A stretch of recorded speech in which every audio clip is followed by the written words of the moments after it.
talking about listening and about reimagining.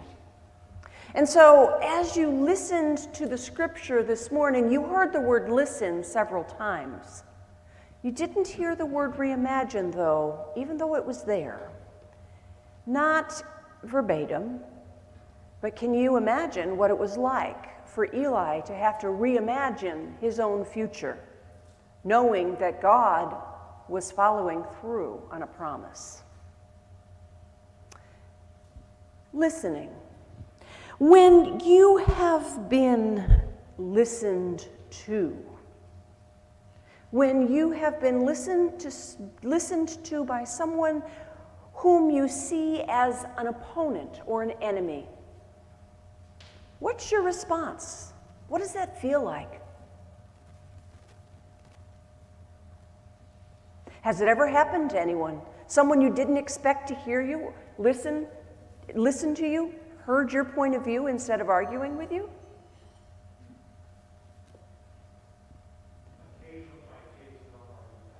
Occasionally, your kids don't argue back. Exactly. That's a good point. Sometimes they just listen and you feel listened to. What does it feel like to be listened to when someone really hears what's going on with you? Refreshing. How do you feel when someone has listened?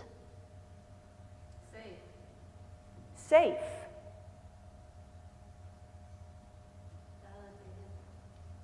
Elevated? Validated. Validated.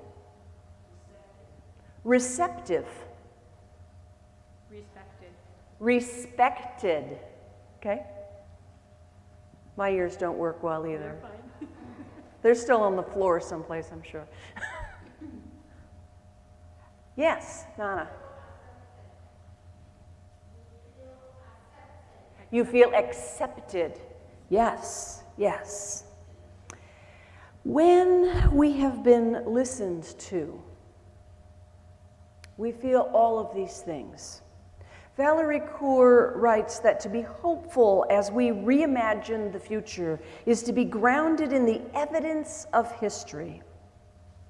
She goes on to say, our nation's greatest wins for justice and equity began at the grassroots and the community levels. And while history credits the great leaders of history, it's the collective and courageous acts of everyday people, especially those from marginalized groups, that have changed the systems in which we live. To listen is not always easy when the person to whom we are trying to listen is an opponent. What gets in the way when we try to listen to another? Someone who we don't agree with. Our own ego gets in the way. What else gets in the way when we try to listen to someone with whom we do not agree? Skepticism. You doubt what they're trying to say. What else? Archer? Personal bias gets in the way. Absolutely. What else? Your ears stop working. Yes, sometimes we just turn them off.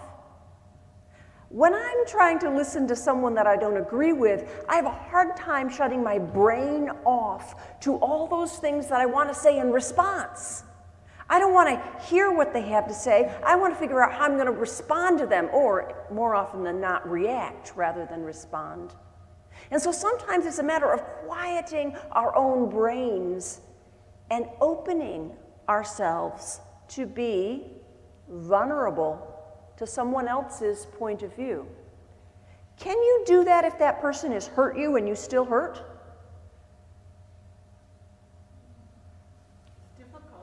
It's difficult, and you shouldn't even try.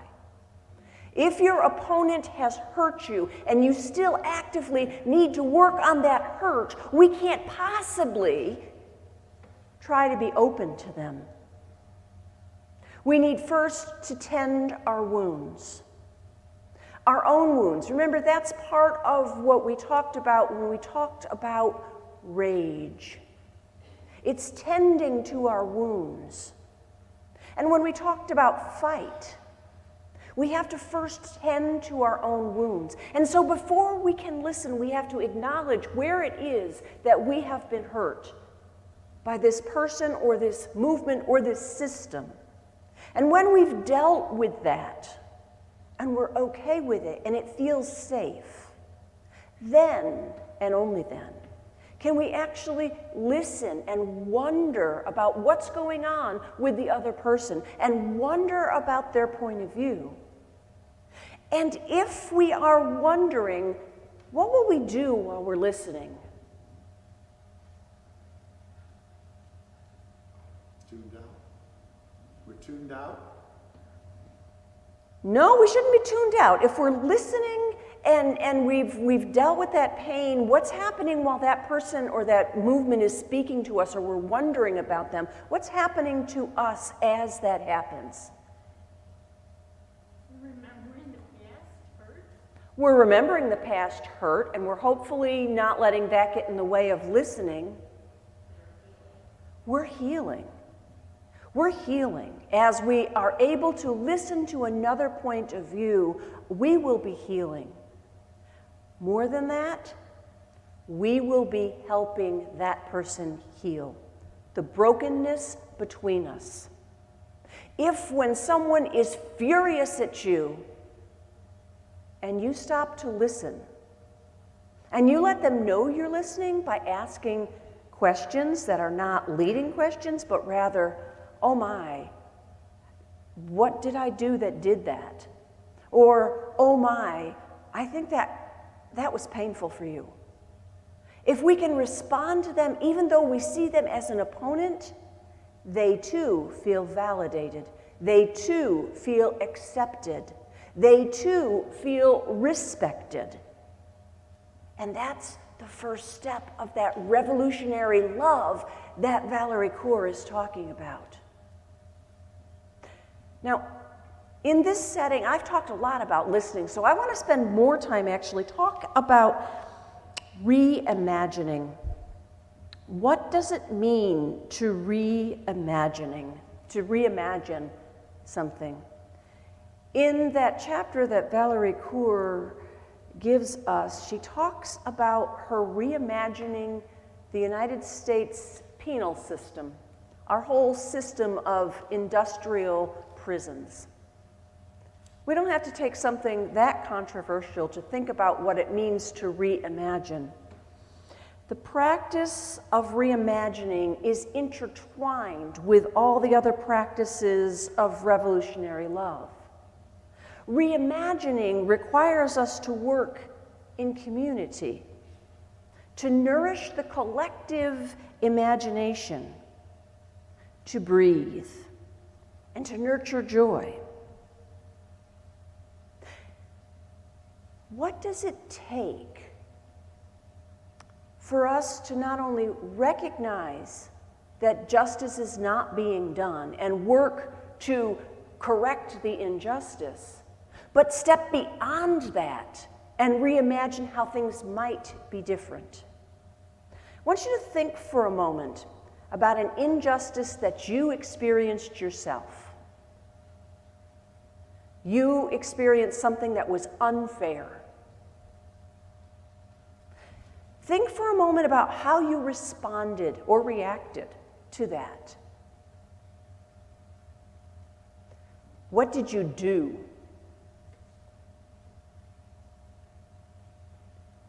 What action did you take? Now, my gut response is almost always to try to right the wrong. My gut response is to try to say to the other, no, that's wrong and you can't do that. Right after 9/11, Dan and I were starting a new church in the Washington, D.C. area, and we went to the Frederick County, Maryland Fair. And in that instance, we had a booth as our new church start, and I witnessed, I can only call them what my son calls them, some truckish people. You fill in the blank there. The Turkish people were harassing a woman in a hijab, calling her a terrorist. And all I could do was steam. I was furious. I didn't know this woman, and I didn't know these Turkish people that were following her all over the fair and really just not nice to her. And so finally, when they came near my booth, I stepped between these Turkish people, it was two families, and this woman with her child, the woman in the hijab. And I looked at them and I said, "You are wrong. You have no right to treat this woman this way. You don't know if she was born here. You don't know what her background is. All you're doing is judging her by her hijab. And how is that any different than a nun's habit?" And the woman punched me. I did not punch back. I did not put on my taekwondo hat and wring her neck, but I wanted to, because there was an injustice done. In the meantime, my husband skirted the family to safety. But I wanted to right the wrong. Reimagining is not about righting the wrong, but rather going deeper and imagining what the system would look like if that were not a possibility. What in our system allows us to learn as children and to learn in communities that anybody in a hijab is a terrorist? What's wrong with the system that allowed that family to feel like they were okay harassing that woman, who later turned out to have been born in Baltimore, as were her parents and her grandparents? What needed to be righted was, yes, the injustice done, but more than that, the system of stereotypes. And what could I do then to reimagine a world that didn't use those stereotypes? How do we reimagine another way to do things so that we can rid ourselves of the systemic problems? And then what do we do to make those reimaginings real? That's what Valerie Kaur is talking about when she's talking about reimagining. So I want to take you through a little exercise, because reimagining is different for us, because we've always done things a certain way. I want you to imagine that it's March 2020, it's not going to be difficult, and everything shuts down. We can never again go into our churches, into our schools. How do we recreate a system of being the church? Now, some of you know what we did, but what else could we have done? What else can you imagine might have been another way to be the church? How do we be the church when we don't have our building and we don't have our gatherings? How do we be the church when some people only ever see us online and from their living rooms? How do we be the church?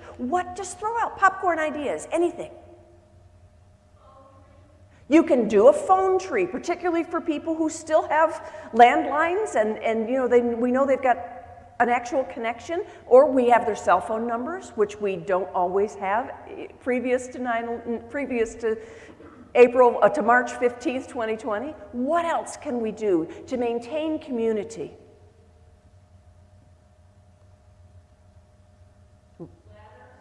Letters. We can put ink to a piece of paper and write a letter or a card. What else can we do?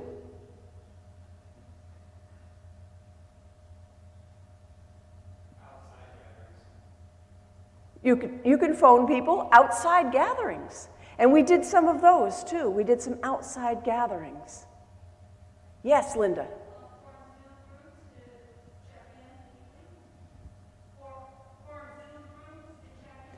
Form groups within the church to check in with one another on a regular basis. What about our mission? What about our work? How can we still be the church in the community if we can't gather?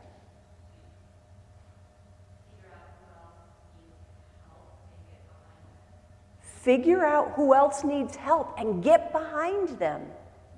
Yeah? What else? See how hard this is?